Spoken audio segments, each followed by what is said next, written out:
From actors to politicians, especially women, have slammed this 90-hour work week demand. And now UBT MP Priyanka Chaturvedi has said it's a misogynistic statement by the Larsen & Toubro chief and reeks of wanting to be the new age slave driver.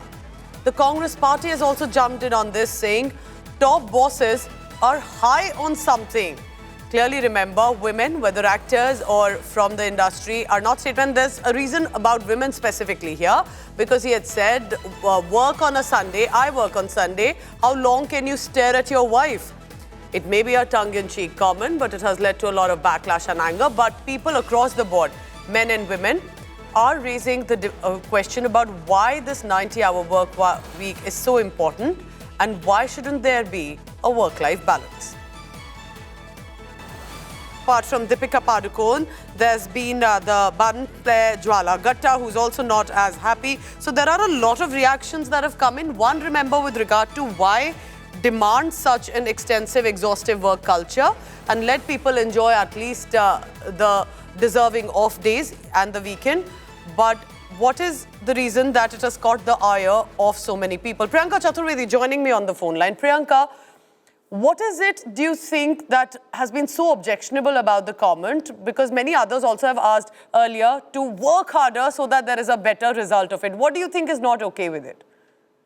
No, I think what is not okay is to totally discard the role of an employee who is also a family man, who also needs some break from working 24/7.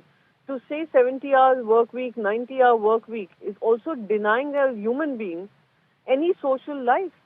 And I do not think a society is complete with just for people working like robots and producing some stuff and talking about work culture.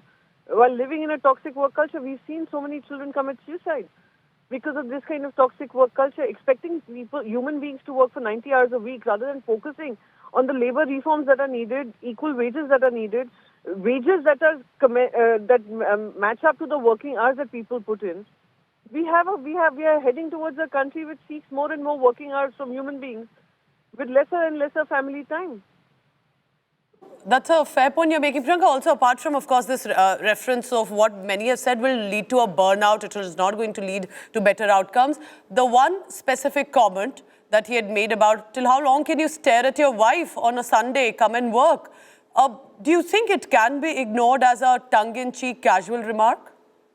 No, it's not a casual remark. I'm sorry, yes, this is a very misogynistic thing to say that a person takes a leave only to stare at his wife, and a wife has nothing better to do than just to be stared at.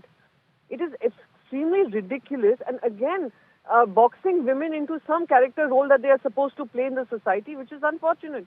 This is what we've been fighting against. There are women who are working equally hard, and to say even these women employees need to work for as many hours. So would they say the same, that for how many hours will you stare at your husband?